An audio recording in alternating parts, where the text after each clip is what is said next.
Salut à tous et bienvenue sur Casa Milan, défaite à domicile du Milan face à la Fiorentina cet après-midi. Un but de Chiesa à la 74e minute d'une belle frappe des 25-30 mètres. Nous en parlons aujourd'hui à 3 avec Tom et Aristide. Salut à vous. Bonjour. Bonjour. Alors mes chers auditeurs, je vous annonce que l'émission spéciale sera diffusée certainement, l'émission spéciale bilan, mi-saison comme d'habitude, le 30 ou le 31 décembre, ça dépendra des disponibilités de chacun, mais enfin c'est prévu bien évidemment avec les tops, les flops, les réflexions, les éventuels licenciements à venir, nous verrons, nous en parlerons, mais aujourd'hui nous restons focalisés sur le match de cet après-midi. Tom, défaite, alors un match qui démarrait pas si mal, mais défaite quand même à l'arrivée avec une Fiorentina qui était beaucoup plus réaliste, comme souvent d'ailleurs, les adversaires du Milan sont souvent beaucoup plus réalistes que nous, sans être transcendants dans le jeu, mais au final ce sont eux qui nous dament le pion. Bah, clairement, parce que là, le match était à notre portée. On avait le match en main. Alors, effectivement, on marquait pas, hein, mais contrairement au match de lundi ou mardi, je sais plus quand est-ce que c'était le match face à Bologne, Mardi. où on n'avait pas d'occasion. Là, on en avait. Et j'étais persuadé que ça allait rentrer, que la Fiorentina voyait pas le jour. Et au final, et on en reviendra, j'en reviendrai en tout cas, enfin j'y reviendrai sur les flops. Et un fait de jeu qui s'appelle Gennaro Gattuso a fait que le match a changé de tournure et ça s'est vite vu au moment du double changement. La Fiorentina d'un coup s'est mise à jouer parce que forcément nous on a commencé à faire n'importe quoi et il lui a fallu une action. Et après effectivement la tradition de Milan qui est de se réveiller dès qu'on prend un but, mais malheureusement avec un module de jeu aussi incohérent et ahurissant, c'était un peu compliqué. Donc c'est rageant parce que vraiment, dans le cours du match, même à la première mi-temps, je me disais, purée, mais là ça joue au foot. On avait un milieu qui, sur la feuille de match, quand tu vois Calabria, Mori et merde, j'ai oublié le dernier. Ah oui, Çalhanoğlu, je me suis dit, putain merde, on va se faire chier. Et au final, même pas, c'était plutôt plaisant, c'était plutôt intéressant. C'est ce qui fait que cette défaite, elle me fait plus mal que le match nul face à Bologne, que même l'élimination contre Olympiakos. Parce que ce match-là, on sentait qu'il y avait les moyens largement de gagner et qu'encore une fois, un choix mais totalement ahurissant de Gattuso a fait que ce match-là, on perde. Et combien de vraies occasions, Tom? Parce que c'est ça qu'il Bah, faut voir, il y a eu des frappes de Çalhanoğlu en première mi-temps, mais qui étaient soit trop molles, soit sur le gardien. Donc je il me y a quand pose la même question. le Çalhanoğlu qui tire et c'est repoussé par le défenseur parce que À le la gardien est pas 43e, c'est dessus. vrai. Mais c'est une frappe un Il peu y molle, tu vois, a, c'est pas tranchant. il y a une tête de Higuaín, il y a la tête de Rodriguez en fin de match. Alors effectivement, hein, je te dis pas qu'on a fait 150 occasions, hein, c'est Milan. Hein, on sait très bien que la construction du jeu, avec notamment les occasions franches, on n'en a pas des masses. Mais contrairement à la semaine dernière, la semaine d'avant et sûrement même la semaine encore avant, au moins on en a eu quelques-unes. Hmm. Après, effectivement, on a un problème d'efficacité et c'est toujours plus que ce qu'a eu la Fiorentina, mais comme tu l'as dit très bien, ils en ont eu besoin que d'une seule pour marquer. Puis les attaquants sont toujours aussi peu servis parce que les occasions viennent des milieux de terrain, souvent côté milanais, des frappes de loin, et au final des vraies passes en profondeur ou des centres sur la tête de l'attaquant, on n'en voit pas beaucoup. Il y a toujours ce problème Ah, ça, collectif. c'est sûr. Aristide, comment as-tu vécu ce match? Je vous rejoins un peu, je rejoins Tom aussi sur le fait que pour une fois, on maîtrisait notre sujet, contrairement aux deux, trois matchs précédents. Effectivement, il n'y avait pas plénitude d'occasions, mais assez pour arriver avec un ou deux buts à la fin du match. Donc, il y a eu pas mal d'occasions ratées de Çalhanoğlu notamment, qui au moins aura eu le mérite d'exister aujourd'hui, puisqu'on l'a vu, mais on y reviendra. Pour la première fois Donc, depuis 10 mois, c'est ça? depuis... Ouais, c'est à peu près ça. Alors, on l'a pas toujours vu dans les bons coups, mais au moins on l'a vu. Après, on y reviendra un peu plus tard, je pense, sur les flops, les tops et les flops. Mais ce qui est rageant, et comme vous l'avez dit, c'est que pour une fois, on maîtrise notre sujet et on ne sait pas ce qui se passe. Un peu avant le 70e, il y a un changement tactique qui, en fait, nous est pas bénéfique du tout. Et c'est là que la Fiorentina commence à trouver les failles. Donc, je suis assez, franchement, très déçu parce que c'est une très mauvaise opération de un au classement et de 2, ça fait quand même quelques journées qu'on n'a pas gagné en championnat. Et pour une fois qu'on avait l'occasion de faire quelque chose avec un milieu, comme vous l'avez dit, retravaillé, c'est assez dommage d'arriver à un résultat comme ça. Parce que encore si on perd en 0, on n'a rien fait du match, la Fiorentina a été extraordinaire. Je veux bien le comprendre et ça aurait été dans la lignée des prestations précédentes. Mais quand tu maîtrises 70 minutes, t'as 4-5 occasions franches avec deux belles parades du gardien que Donnarumma, il a rien à faire, il peut chauffer les gants, il peut même aller parler au quatrième arbitre. et qu'à la fin, il y a une parade à faire. Bon, il l'a fait pas, c'est pas de sa faute, mais il y a un tir de la FIO et ça fait 1-0. Bah, c'est très décevant. Donc là, je suis juste très déçu du match. Alors c'est vrai qu'il y a une énorme frappe de Ricardo Rodriguez sortie par Lafont à la 30e minute, et il y a surtout une très très belle action de Souzo à la 53e qui en met deux dans le vent, qui frappe à leur angle fermé, hein, c'est encore sorti par le gardien. Puis effectivement, en dehors des occasions de Çalhanoğlu, hein, la 83e, cette reprise de Rodriguez, je sais pas, c'est Conti, Tom, qui centre de l'extérieur du pied? Non, c'est Sousso. C'est Souzo, C'est d'accord, parce que je Souzo, me dis oui. qu'elle centre magnifique si Conti pour son entrée, parce que c'est quand même le fait du match. C'est peut-être pas le bon match pour le faire rentrer d'ailleurs, mais enfin c'est Ah bah, on y l'une des... reviendra aussi. Oui, l'un des événements, c'est quand même qu'on a revu Conti. Non mais ça fait toujours plaisir, même si c'était pas le moment. On est ravi quand même de revoir Conti sur un terrain de foot. Mais justement, venons-en à ce fait de jeu, Tom. Détaillons, entrons dans le vif du sujet. Qu'est-ce qui nous a, hein, puisque tu vas parler pour nous, posé problème particulièrement cet après-midi? C'est même pas posé problème, moi ça m'a choqué. C'est du niveau entraîneur de U9. Là on parle pas d'une simple erreur. Là, c'est une faute professionnelle. Ah C'est, euh, on va se remémorer un peu les anciens matchs. Donc, on avait des fois Gattuso, quand tout allait mal, quand on jouait pas bien, il faisait un changement, le premier à la 89e. Donc déjà, on Ouais. se disait, bon, il déconne. Là, ça se passe bien. On était plus ou moins d'accord pour dire que le début de match, alors c'était pas fou, mais c'était bien, on dominait le débat. Et là, il te fait un double changement. Il te passe en 4-4-2 avec un milieu. Alors, un milieu à deux, c'est là le mieux. Çalhanoğlu, Calabria. Donc, tu sors quand même ton seul milieu de terrain de métier. Alors, Maori n'a pas fait le match de sa vie. Hein. C'est Maori. Hein. Mais en attendant, c'était quand même le seul milieu qui était sur le terrain. Et là, donc, on le sort. Donc, on arrive avec un Çalhanoğlu qui est absolument pas milieu central. Un Calabria qui a effectivement une formation, et j'y reviendrai plus tard, en tant que milieu, mais absolument pas dans un milieu à deux. Ça s'est vu. D'ailleurs, à partir de ce moment-là, il était perdu. Et en plus de ça, parce que mine de rien, tu parles de Conti. Alors, je suis ravi de l'avoir vu. Hein. Mais mine de rien, on fait rentrer Conti, qui n'a pas joué depuis 18 mois, je pense, ça doit faire 1 an et demi bientôt, face à la Fiorentina. Donc c'est un défenseur droit et tu dois gagner. Là, moi, il y a un truc que je comprends pas. Et je comprends pas. Alors il va sûrement dire encore une fois en conférence de presse que c'est de sa faute, qu'il a encore fait une erreur. Mais je sais pas, enfin. Il y a tellement de trucs à dire, MJ, que je pourrais en avoir pendant 10 minutes. Montolivo, vas-y, je l'ai fais-toi flingué plaisir. pendant. Montolivo, je l'ai flingué pendant J'allais en 3 ans. parler, c'est bien que tu lances Je pense le que sujet. Nico, il est pas là, mais il sera d'accord avec moi. Nico, c'était aussi le premier à aiguiser les couteaux dès qu'il fallait tuer et critiquer un peu Montolivo. Mais en attendant, à moins que Montolivo ait une hygiène de vie d'un mec qui sort en boîte de nuit tous les soirs, Non, mais non, ça c'est pas le m'étonnerait. genre. Ben, c'est quand même le seul haut milieu qu'on avait. Si Maori était un peu cramoisi, pourquoi tu fais pas jouer Montolivo? Mais c'est vrai qu'il est Tu laisses en- ostracisé, il s'est passé quelque chose avec Madame Gattuso. Ah mais là Comment c'est expliquer ça? sûr, il y a eu un truc, c'est pas possible. Mais ça voudrait dire quand même que les problèmes perso, parce que là je pense que on rentre dans le perso, c'est pas possible autrement. Les problèmes perso entre Montolivo et Gattuso prennent le pas sur le Milan. Et là pour moi là c'est hors de question. Gattuso pas Gattuso, c'est le Milan qui est prioritaire. Montolivo s'il doit jouer parce que c'est mieux pour le Milan. Alors oui, ça peut faire sourire parce qu'effectivement pendant 3 ans on lui a chié dessus. Mais en attendant, sur cette action-là et sur ce fait de match-là et sur ce moment du match, oui, Montolivo devait rentrer. Il devait même jouer à la rigueur. Même au départ, il aurait dû jouer. C'est à Ah, la mais ça place fait de quelques Mori qui semaines fait. que je le dis, rappelle-toi, je pose la question depuis au moins 2 mois, puisque avec Ah. ce Bilia blessé, Bonaventura out pour quasiment toute la saison, voire la carrière, il est évident Donc- qu'il fallait que Montolivo peut-être entre en jeu dans un premier temps sur les premiers matchs, mais là il y a tellement Oui, parce d'absents que ou tellement de mauvais. peut-être que sa condition physique n'est pas optimale, et ce qui peut s'entendre parce qu'il n'a pas joué. Mais là, on se rend compte quand même que Montolivo passe après José Mauri. Alors le mec qui était remplaçant à Empoli, hein. Ouais. Calabria, donc juste une formation de milieu qui est ici en défenseur. Çalhanoğlu qui n'en touche pas une depuis longtemps. Et donc, et même Bertolacci, parce qu'à la base Bertolacci devait jouer. Donc en fait, Oh. et je pense même que s'il y avait dû à choisir entre un jeune de 20 ans et Montolivo, là je pense que Gattuso était embêté parce Mais oui, il y qu'il avait les pas un déteste. nouveau jeune au milieu là qui était recruté là, Brescianini ou un truc comme ça, j'ai oublié son nom. Non, celui qui a été pris, il est pas très bon. Hein. Là clairement, c'était pas forcément une bonne idée non plus. Mais Hein, j'avais donc, jamais vu son nom de ma vie si tu veux, j'ai vu ça Non, parmi non. les convoqués. Je me suis dit qui Non, c'est non. celui-là? Oublie-le. Mais voilà, donc ce fait de jeu vraiment est une réelle faute professionnelle et elle s'ajoute à la faute professionnelle face à l'Olympiakos où il fait un changement ahurissant parce qu'il veut tenir le match et il a peur de faire match nul. Et même le fait de jeu à Naples lors de la première journée, et je dois en oublier un ou deux. On parle qu'il ait des carences. Et après, je m'arrête, je laisserai la place à Aristide. Qu'il ait des carences, je l'entends bien, c'est pas un problème, c'est un jeu entraîneur. mais il n'y a pas de progression. Et pire, j'ai l'impression qu'il régresse dans ses choix et dans ses prises de position et qu'il est perdu. C'est pour ça que je suis choqué. Je suis choqué par un tel choix à ce moment du match.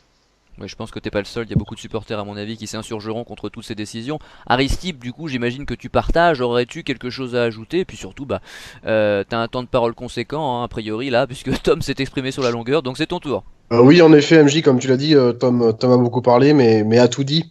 Gattuso, voilà, il fait, et c'est un jeune coach, ça on le sait. Il allait faire des erreurs en prenant les rênes du Milan. Il en a fait. Le problème, c'est que ces erreurs sont beaucoup trop nombreuses aujourd'hui et qu'elles coûtent beaucoup de points. Je pense à l'Europa League, je pense effectivement aux 2 matchs nuls en Serie A. Et là encore aujourd'hui, c'est peut-être la fois de trop. Donc Gattuso, aujourd'hui, il nous fait perdre beaucoup trop de points et je pense que il est temps peut-être de dire stop. Et t'es d'accord sur Montolivo, c'est-à-dire que tu l'aurais également peut-être titularisé. À Montolivo, je pense que oui, titularisé, mais au moins faire rentrer, ça c'est sûr. Ça c'est Hmm. sûr. Comme vous l'avez dit, c'est le seul milieu de terrain de métier avec Maori qui, bon, on le sait, qui est là depuis quelques années, qui n'a jamais mis les pieds chez nous, en fait, dans l'équipe type ou même en remplaçant. Donc Montolivo, oui, au moins en tant que remplaçant, ça c'est sûr. Bah, la seule question qu'il faut se poser, c'est avons-nous mieux? C'est pas le cas. Donc quoi qu'il arrive, il n'y a pas le choix.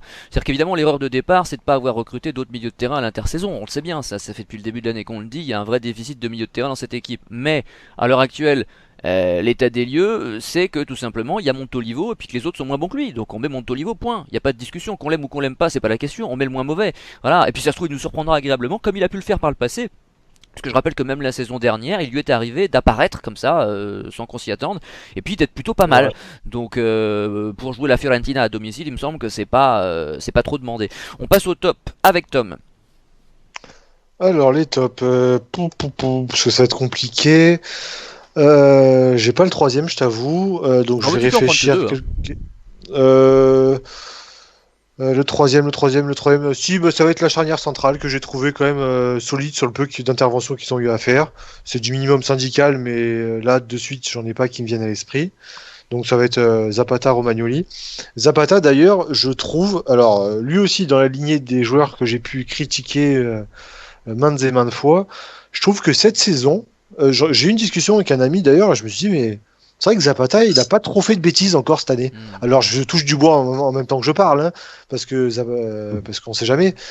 Mais je trouve que, d'une manière générale, je trouve que Zapata, il a quand même pas trop mal fait le travail en l'absence de Caldara, Musacchio et même Romagnoli qui vient à peine de revenir. Donc là, Bah, quand on le rythme lynche n'est quand pas même trop assez. élevé, quand le rythme n'est Oui, pas mais trop élevé, ça va, c'est ça le truc. disons qu'on lynche assez souvent certains joueurs. Il faut quand même reconnaître quelquefois quand les C'est vrai. mêmes joueurs arrivent à être plus ou moins satisfaisants, ce qui est son cas en ce moment. Mais regarde, on a un fan de Bakayoko dans l'émission là avec nous aujourd'hui, Tom. Donc bon, après tout, après tout, je suis sûr qu'il a acheté son maillot. Aristide nous confirmera ça dans quelques instants. Mais on est capable de soutenir des joueurs, y compris qui ne sont pas particulièrement appréciés des supporters en général. Bon, bah Zapata, pour une fois, c'est pas mal, c'est vrai. Allez, C'est numéro vrai. 2. Alors, en numéro 2, et ça m'embête qu'il ait à ce point pris le bouillon par Chiesa sur le but, c'est Calabria. Parce que Calabria, jusqu'au changement de Gattuso, en fait, sur le 4-3-3, je l'ai trouvé vraiment intéressant. C'est alors bon, je vais un peu le lyncher parce que ça me manque un peu, ça fait longtemps que j'ai pas fait l'émission, mais il y a quand même un certain Franck Caissier qui joue tous les matchs à ce poste-là. Moi personnellement, il m'a pas manqué, hein. Alors Ah non. Calabria, c'était pas ouf, mais j'ai trouvé qu'il comprenait vraiment les concepts du poste, il était bien placé la plupart du temps, pas trop de mauvais choix. Si ce n'est effectivement à partir du passage au 4-4-2, et effectivement là à partir de ce moment-là, il a pris un bouillon pas possible. Puis bon, on Mais va sur dire le aussi 4-3. qu'il avait Abaté derrière lui, donc il avait moins à s'occuper des tâches défensives. Ça a pu l'aider. Après, c'était le boulot aussi, c'était son rôle de milieu, et effectivement, dans ce contexte-là, il a beaucoup proposé. Même avec le ballon, je l'ai trouvé intéressant, ce qui était vraiment ma grande crainte. Et même physiquement, il a subi pas mal de fautes, il a souvent gagné des duels. C'est une belle surprise. Pour un joueur qui, au demeurant, fait un début de saison que je trouve très médiocre, je trouve que c'est une belle surprise. Et en numéro 1, Rodriguez. Parce que le père Chiesa, il a commencé à exister au moment où il a changé de côté. Parce que Rodriguez, il lui a fait vivre la misère toute la première période. D'ailleurs, je me suis rendu compte que Chiesa était sur le terrain au moment où il est passé à gauche. Rodriguez, j'ai absolument rien à lui dire, alors que ça faisait quand même quelques matchs où il était lui un peu en dedans. Sur ce match-là, je l'ai trouvé excellent. Et La vraiment, frappe qu'il envoie à la 30e. à la- Mais le boulet de mine de canon. rien, et en plus de ça, c'est quand même lui qui est à l'origine quand même de 2 des 3 ou 4 plus grosses actions du Milan. Alors c'est symptomatique du niveau de jeu et des qualité du jeu offensif du Milan. Mais en tout cas, lui, le concernant, il a fait une réelle belle prestation. Alors Aristide, quel est ton top et puis surtout as-tu finalement acheté le maillot de Bakayoko? Alors pour les tops de l'émission, malheureusement, il n'y a pas Bakayoko sur le terrain, donc je vais pas le mettre dans les tops, à mon grand regret. Mais pour ce qui concerne le Noël, bah, je vais voir s'il est effectivement le maillot est sous mon sapin. Donc je te dirais ça le 25. Tu sais qu'il est peut-être là Non. encore que pour 4-5 mois. Bah ouais, c'est ça. Bah du coup, je vais essayer de le mettre rapidement, pour jouer au moins avec. Plus sérieusement, sinon, du coup, en troisième place, j'ai mis José Mori. Donc, troisième place des tops. Alors, il n'a pas été extraordinaire, mais j'ai trouvé assez intéressant dans la verticalisation, disons, avec quelques passes, bon, rien d'extraordinaire, mais quelques passes vers l'avant. Un tir à la 66e qui est vraiment pas mal. Donc, j'ai eu du mal aussi, comme Tom, à faire un top, disons, efficace et intéressant. Donc, voilà, troisième Maori. Deuxième, je rejoins Tom aussi, Rodriguez. Beaucoup d'activités défensives, offensives, quelques centres bien sentis, un superbe tir à la 30e minute. Et enfin, en première place, Zapata. Alors, la charnière centrale a été solide, mais c'est vrai que Zapata, je l'ai trouvé vraiment, je trouvais qu'il sortait du lot aujourd'hui. Voilà, moi je suis du style, je récompense un joueur, je peux ne pas l'aimer ou l'aimer, mais c'est vrai que Ouais, t'as chaque raison. fois j'oublie le joueur C'est ça qui l'objectivité. joue. Voilà, c'est ça. C'est qu'importe Zapata ce qu'il a fait les mois précédents, les semaines précédentes, les années précédentes, même si effectivement il a toujours, même presque toujours été mauvais chez nous, je trouve que depuis ce début de saison, il est vraiment bon. Et là, sur ce match-là, il a vraiment été très bon. Que ce soit les ballons au sol, les ballons aériens, il a vraiment été très bon. Même dans les relances, je l'ai surpris plusieurs fois en train de remonter le ballon pour essayer de faire remonter le bloc. Donc je le mets en numéro 1 aujourd'hui dans les tops. Mais alors, à ton objectivité, je vais répondre par ma subjectivité habituelle et donner une petite mention. Je le mets pas forcément dans mes tops, mais je parle un petit peu d'Abaté que je pensais fini pour le foot. Moi, j'imaginais qu'il serait là pour le vestiaire uniquement. J'étais contre son licenciement parce que je trouvais que c'était un type bien, qui a plutôt une mentalité exemplaire et qui aurait pu tout simplement donner des conseils aux petits jeunes dans les vestiaires. Et puis je trouve que depuis, alors c'est pas parfait bien sûr, mais depuis qu'il est revenu sur le terrain, bah c'est pas si mal. Voilà. Et je trouve que dans l'ensemble, depuis qu'il est arrivé, il a rendu quelques services, y compris à des postes qui n'étaient pas toujours le sien. Il nous est arrivé de le mettre dans les tops. Tu vois, tu mets Zapata dans les tops aujourd'hui, ce qui doit être la première fois en quelques années, et c'est très bien, je trouve. Mais je crois C'est qu'il y a vrai. 2-3 matchs, on a trouvé le moyen de mettre Abaté aussi dans les tops, ce qui Oui, n'était pas on arrivé l'a non mis. plus depuis 3 ans. Et je trouve que c'est C'était quelqu'un mérité. qui a une mentalité exemplaire aussi sur le terrain, c'est-à-dire qu'il il se bat pour l'équipe, quoi. Il donne ce qu'il peut, ce qu'il a à son âge, en sachant qu'évidemment il court moins vite qu'avant. Mais je trouve que paradoxalement, il est peut-être un peu plus tranchant et un peu plus précis. Il n'a pas été transcendant aujourd'hui du tout, c'est pas ce que je veux dire. Mais je voulais le souligner parce que je suis d'accord à peu près avec ce que vous avez dit, donc je voulais citer un autre joueur. Et on va passer immédiatement au flop avec Tom. Alors déjà, je vais faire un flop d'honneur pour la 1254e entrée mauvaise de Laxalt. Ouais. Qui arrive quand Ah, même. oui. Lui, c'est fabuleux. Ah, lui, franchement, si je prenais pas en compte à chaque fois les rentrées, le faible temps de jeu qu'il a, il serait dans mes flops tout le temps, tous les jours. Même quand il n'y a pas match, je le mettrais dans mes flops. Et pourtant, je l'aimais C'est- plutôt bien à la base, mais là, je dois Ah, dire que c'est il très est décevant. horrible. Oh là là. Ah, mais Strinic, il est vraiment perdu pour le foot parce que là, même un Strinic avec un cœur un peu abîmé, je le prends. Il n'y a pas de problème. Parce que là, Laxalt, j'en peux plus. C'est une horreur. Il rentre dans la lignée des joueurs dont il faut se méfier d'une bonne Coupe du Monde. Je pense aussi à Paolo, je me souviens plus du prénom, Armero, qui était excellent avec la Colombie et qu'on a vu chez nous, qui a été Ouais. pathétique. Y en a quelques-uns comme ça où ils font une bonne Coupe du Monde, surtout les Sud-Américains parce qu'ils sont sublimés par le Ah mais maillot. on a même Il connu y a- Grosso en Italie qui était très très bon avec la nationale mais qui avec Lyon ou avec l'Inter était très décevant. Ah voilà, mais là, Laxalt, là, c'est pas possible. Là, c'est plus possible. Bref, donc c'est qu'un flop d'honneur, donc je vais pas m'attarder. En numéro 3, c'est un petit flop parce qu'il y a quand même du mieux, mais ça reste Çalhanoğlu. Alors, on l'a beaucoup plus vu, mais vraiment beaucoup plus. Dans l'envie, il n'y a pas de problème. Je l'ai trouvé vraiment plus mobilisé et plus concerné par le jeu, par la construction du jeu. Alors, par contre, les passes, les précisions, on sent qu'il n'y est pas. Les corners, je crois qu'il a réussi à tout faire, sauf en faire un bon. C'est-à-dire un premier de poteau directement dans les pieds d'un défenseur adverse, un corner qui va directement à l'autre point de corner. Les centres, c'est pareil. Les coups francs, c'est pareil. Il a envoyé 2-3 passes dangereuses dans les pieds adverses. Je me suis dit, oulala, c'est dangereux. Et même les tirs, on sent le mec en fait, il est pas en confiance, il est perdu. Il est perdu, il y a un total manque de confiance qui habite ce joueur et il me fait de la peine. Il me fait de Ouais, la mais est-ce peine qu'elle est quand pas limitée footballistiquement aussi, quoi? je pense qu'on n'en fera jamais un crack, mais maintenant je pense que le niveau réel de ce joueur se situe entre ce qu'il produit actuellement, qui est pas brillant du tout, et ce qu'il a le pu produire quand même par le passé, Pendant trois notamment en fin de semaines. saison dernière Ouais, ouais. ou pendant les 2 mois derniers où il était vraiment bon. Et je pense qu'il y a un juste milieu. Mais toujours est-il que là, en ce moment, bah, je sais pas si c'est le divorce avec sa femme, son chat qui est malade, s'il est un peu enrhumé, je sais pas s'il y a un problème autre, mais il est pas bon. Voilà, T'imagines il est la pas bon. pression que va avoir Paqueta?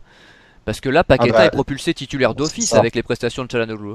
Et ça va être compliqué parce que pourtant, ce joueur-là, il va falloir lui laisser du temps parce qu'il va falloir et ça, c'est normal, hein. Faut qu'il s'adapte au football européen. Donc, lui, Paqueta, s'il fait des matchs pourris, c'est même limite un peu normal parce qu'il va falloir qu'il s'adapte. Mais le problème, c'est qu'effectivement, comme tu dis, là, il vient en sauveur parce qu'on a un joueur qui avance plus, quoi. Donc voilà. En numéro 2, ça va être Higuaín. Alors effectivement, il n'a pas beaucoup de ballons, mais l'attitude, moi, me dérange et il Hmm. perd des ballons. Et c'est récurrent, hein. Et voilà, et Higuaín, je sais qu'il est capable de garder les ballons, de le conserver, de jouer en remise. Alors c'est pas le mec le plus technique du monde, c'est pas le neuf le plus complet d'univers, mais malgré tout, il est quand même capable de faire ça. Et je trouve qu'il le fait plus depuis quelques matchs. Alors et dans le genre manque de confiance, énervement, lui aussi, il est en plein dedans, et ça commence à devenir gênant. Et en numéro un. Bon, j'ai déjà tout dit, ça va être Gattuso. Je regarde un peu les news parce que je me dis que peut-être que ce soir ou demain, il y a moyen qu'il se fasse licencier parce que ça me surprendrait pas là. Je pense que c'est l'erreur de trop. Que surtout que Donc je Leonardo sais doit pas. l'attendre au tournant, à mon avis. Et je pense aussi. Et là, ça fait. Il lui a quand même donné beaucoup d'arguments pour se faire licencier, hein, Gattuso, là, en l'espace Hmm. de quelques semaines. Alors je sais pas s'il reste encore un ou deux matchs avant la trêve. J'ai pas le calendrier en tête, Si, si, il en mais reste deux. Il reste Frosinone, je crois, le 26, et puis le 29, c'est Spal.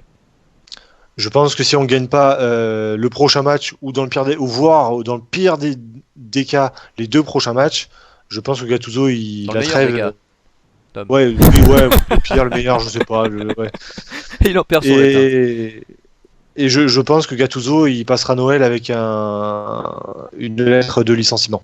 Je pense après à qui le remplacera, ça c'est un vaste débat, mais je pense qu'il y a quand même des candidats qui sont crédibles et actuellement disponibles, donc à voir. Mais je pense clairement que Gattuso, son crédit est en train d'être réduit à néant. Après, il faut avoir envie de venir coacher ses joueurs, cette équipe, dans cette ambiance.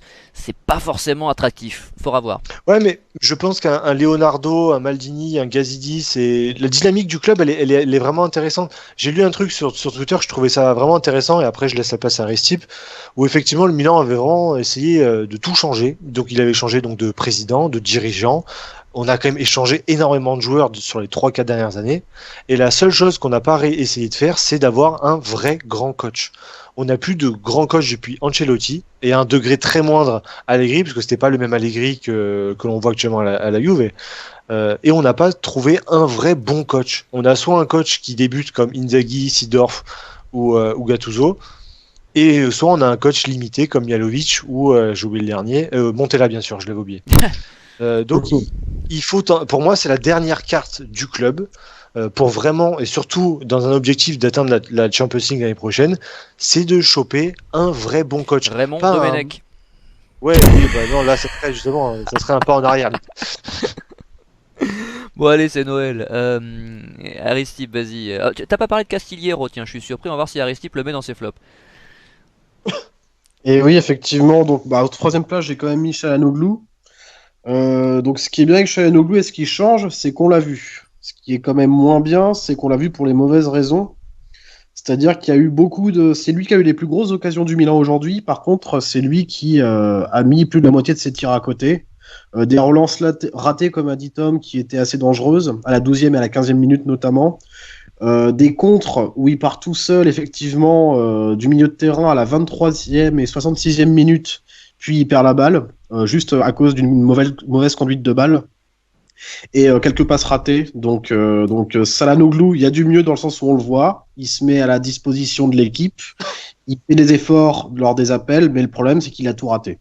Donc, troisième place du flop. Alors, en deuxième place, et là, du coup, c'est là où Ou MJ, je vais répondre à ta question. J'ai quand même mis le duo Castillero-Laxalt.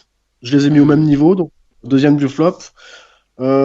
Alors, pour deux raisons différentes. L'un qui fait effectivement des efforts, la personne de Castillero, mais qui physiquement est quand même une brindille. C'est ça. J'ai noté le nombre de duels perdus rien qu'au physique. J'en ai noté 7 aujourd'hui. 47e minute, 52, 53, 59, 63, 67. Non, mais même Donc, Jovinko gagnait plus de duels. Et pourtant, il c'est faisait assez 1m20. incroyable parce que oui, c'est ça. Donc il est pas tout petit Casemiro, il est juste très frêle et il perd tous ses duels. Alors je sais qu'en Espagne, je sais pas comment ça jouait, comment il jouait parce que je le voyais pas jouer, mais on l'a repéré quelque part. Ce garçon, il était où à Villarreal, c'est ça? Oh, Ouais. je sais plus, mais enfin, on en a repéré Oui, deux, oui, trois Villarreal. aussi. Emmanuel Sod, on l'avait repéré, Villarreal. soi-disant. Bon, Alors à ce qui paraît, il était très bon à Villarreal, c'était le meneur de jeu. Je sais pas physiquement comment il s'en tirait en Espagne, mais je trouve qu'en Italie, c'est quand même flagrant. J'ai l'impression de voir un U16 jouer.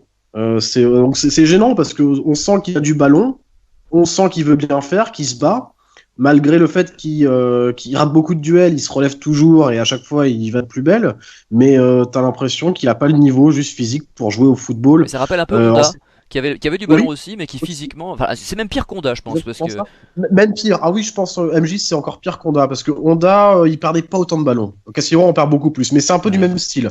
Je suis d'accord avec toi. Laxalt, vous avez dit la rentrée, c'est incroyable, c'est incroyable ce joueur, les rentrées qu'il fait. Il est jamais dans le bon tempo, les pertes de balles très simples. Enfin bon, Laxalt, j'ai l'impression qu'on se répète aussi au même niveau que Çalhanoğlu chaque semaine. Ah, il fait passer Donc ça, Abaté pour un grand technicien, hein, Laxalt. honnêtement, mais le pire, c'est que on parlait de Coupe du Monde. Moi, je le trouvais correct au Ah, moi, je le trouve Genoa. très bon.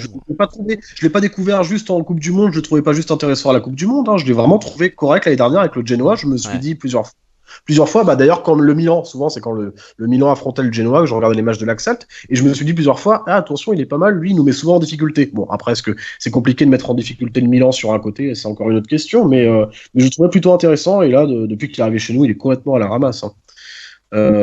Complètement. Donc voilà la deuxième place et la première, bah, je vais rejoindre Tom et je vais sûrement te rejoindre aussi MJ. Gattuso, c'est l'erreur de trop. Et j'en parlerai dans mon mot de la fin, mais c'est vrai qu'entre ça et l'Europa League, ça fait quand même beaucoup. Et j'espère, comme vous, qu'on aura une prochaine annonce dans les prochains jours. Ça fera un petit Noël, tiens. Ouais, mais enfin, j'espère que ce sera pas pour trouver pire, parce que c'est toujours pareil. Moi, je veux bien qu'on vire Gattuso, y a pas de problème. Je comprends Mais vos doléances, mais le problème, c'est qu'il faut trouver quand même quelqu'un qui tienne la route, et ça fait quelques années, comme le rappelait Tom tout à l'heure, qu'on n'a pas trouvé. Ah oui, c'est bah, pas on n'a si pas simple. trouvé pourquoi, parce que aussi on privilégie le recrutement en interne d'ex-grands joueurs, Clarence Seedorf, Pippo Inzaghi, maintenant c'est Gattuso. Effectivement, c'était des grands joueurs, on les adore tous, mais ça n'a jamais été des Oui, mais coachs. est-ce que des grands Euh, entraîneurs voudraient venir chez nous? Moi, c'est la seule question que je pose. J'ai des doutes. J'ai des doutes. ah, des grands entraîneurs, je sais pas, je suis pas sûr, effectivement, mais au moins des entraîneurs, je dirais confirmés, qui ont quelques années d'expérience. C'est sûr qu'on va pas attirer du Conte, du Pep Guardiola, ça on le sait. Mais au moins des entraîneurs qui ont fait leur gamme dans des équipes d'Europa League, qui ont au minimum une philosophie de jeu, je pense que on peut quand même faire ça, nous, le Milan AC. On n'est pas le Milan d'il y a 10 ans, mais on peut quand même attirer autre chose que les ex-joueurs parce que c'est sympa et parce que ça rappelle à tout le monde notre gloire passée. Bah écoutez, moi j'ai deux entraîneurs en retraite que je sortirais bien de leur retraite précisément, c'est Noël, donc autant balancer des noms farfelus. Capello, bien sûr, mon idole, et puis Otto Rehagel, mais ça c'est un autre délire. Bon, allez, on y va. Mot de la fin avec Tom. Alors, mot de la fin, je suis en mode éviction des entraîneurs, donc je vais continuer. Il y a quand même aussi un bateau qui coule, qui est en Primavera.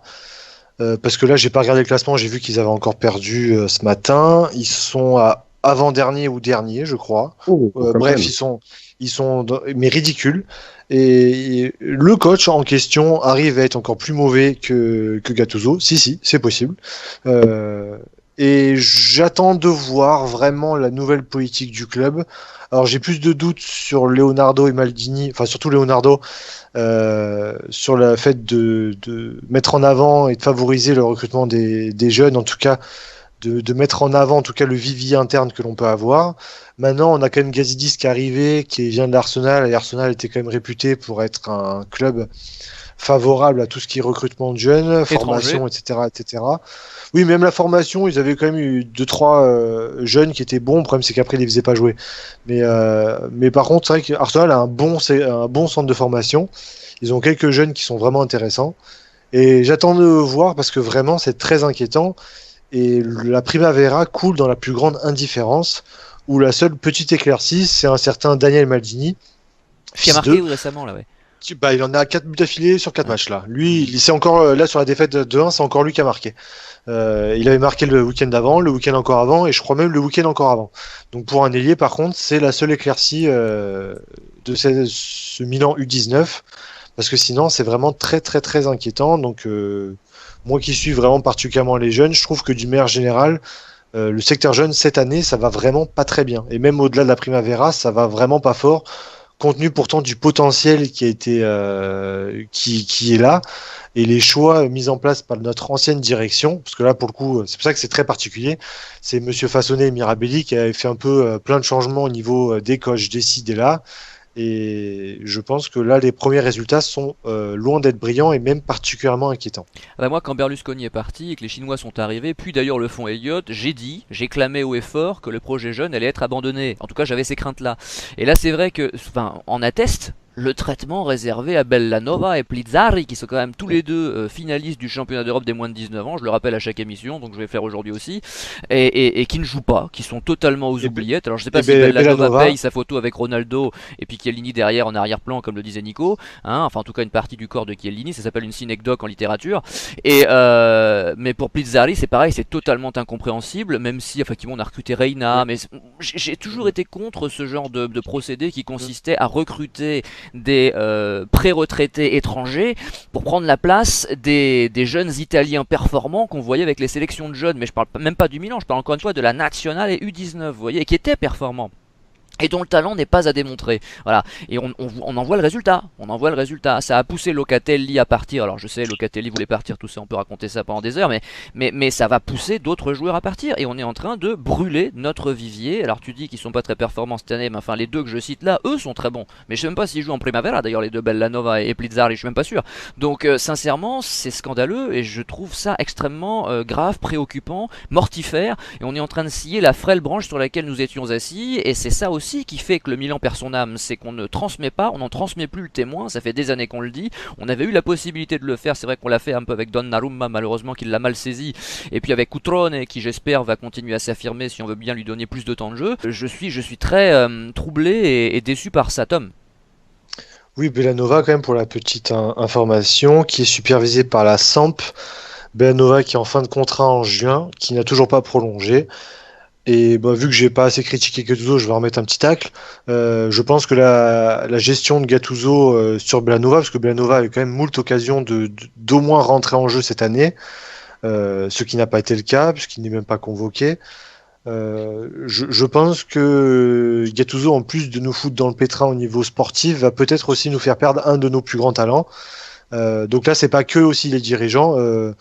Je pense que l'entraîneur aussi a une part de responsabilité. Effectivement, Bellanova, si on se bouge pas les fesses rapidement, on pourrait le perdre très très vite, si ce n'est pas dès cet hiver. Donc c'est une information inquiétante, mais elle est réelle.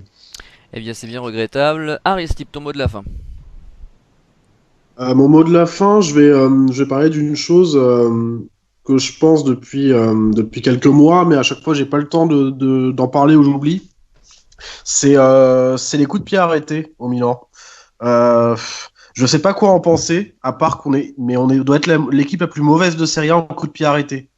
Que ce soit les coups francs ou les corners, à chaque fois, je sais pas combien de coups de pied arrêtés on a à chaque match, mais il y en a pas un qui rentre. Je sais pas si on a eu un de seul de rentrée depuis le début de la saison, mais j'ai juste remarqué que ces coups de pied là sont souvent plus dangereux pour nous que pour l'équipe adverse. Dans le sens où souvent on a plus de chances de se prendre un contre dangereux que de mettre la balle au fond des filets. Alors je comprends pas parce que quand je vois je sais pas si on a la meilleure équipe, mais je pense pas qu'on ait les pires tireurs de coups francs du championnat. Ah bah Je parle Çalhanoğlu en est la censé être personne un de orfèvre en la Rodriguez. matière, hein. Voilà, c'est ça. Je parle de Çalhanoğlu, de Rodriguez. Je pense qu'on a quand même des bons joueurs, même de Souzo, qui ont quand même des petits pieds sympathiques, que ce soit du droit ou du gauche. Ils l'ont prouvé sur certaines frappes. Bon, ça c'est plus Souzo que Çalhanoğlu. Ah oui, Mais je comprends pas pourquoi on est si mauvais. Parce que qu'on soit mauvais dans le jeu, on n'a pas les joueurs pour être meilleurs. Je peux le comprendre. Qu'on ait juste la grinta de temps en temps parce qu'on est fatigué, parce qu'on fait pas tourner l'effectif. Je peux le comprendre. Mais lorsqu'on est en phase de coups de pied arrêtés qu'on n'arrive pas à mettre un seul but sur 10 coups francs joués à chaque match, ou 10 coups francs et corner, je le comprends pas. Je comprends pas. Est-ce qu'on les entraîne pas à l'entraînement? Est-ce qu'on fait rien à l'entraînement sur les coups de pied arrêtés? Est-ce que les joueurs, ils ont peur de monter? Je sais pas. Je saurais pas l'expliquer. Mais la seule chose qui est, c'est que quand on n'arrive pas à gagner un match par notre talent sur le plan du jeu ou sur la qualité de passe de tel ou tel joueur, qu'on arrive au moins à jouer les coups de pied arrêtés qui sont à la portée de toutes les équipes du monde pour mettre la balle au fond des filets. C'est tout ce que je voulais dire. Ah oui, t'as raison, je me suis fait la réflexion pendant le match, donc c'est bien que t'en parles, parce qu'effectivement c'est important, c'est vrai qu'on marque jamais sur coup de pied arrêté, c'est On très marque juste. jamais, pendant le match, mais c'est tous les matchs comme ça. Contre le Torino, c'est pareil. À chaque fois, le nombre de ballons qu'on peut, enfin de points qu'on peut gagner juste avec un coup franc bien tiré sur tête 10, bah c'est déjà ça. Hmm. Tous nos coups francs sont mal tirés, tous nos corners sont mal tirés. Et on n'arrive jamais à reprendre le ballon de la tête. Mais qu'on soit mauvais dans le jeu, bon, comme je l'ai dit, je l'accepte, mais au moins qu'on joue ça. Si on a ça pour nous, qu'on le fasse, qu'on le fasse. Très Donc juste. c'est tout. Je Bah veux dire. merci. Et mon dernier point sur après les coups de pied arrêtés, ce serait sur l'Europa League, parce qu'effectivement on n'a pas fait d'émission. Je voulais juste en parler. Je sais pas trop quoi dire dans le sens où l'année dernière on s'est battu en décembre.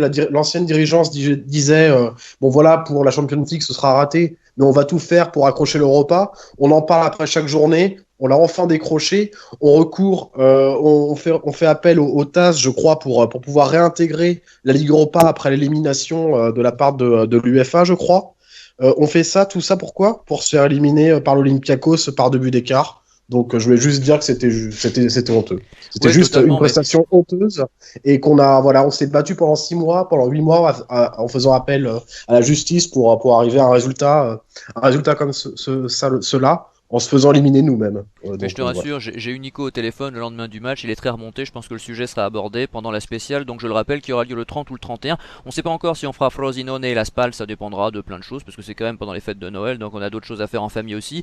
Mais si on peut, on les fera. Quoi qu'il arrive, je vous souhaite justement d'excellentes fêtes de fin d'année à tous les deux, ainsi qu'à nos auditeurs. Et puis donc on se retrouve soit dans 3 jours, soit dans le 30, ça doit être dans une dizaine de jours, un truc comme ça, moins, même une semaine je pense. Donc passez de bonnes fêtes, éclatez-vous bien, soyez gâtés, et à très vite, salut! Ciao, ciao. Salut.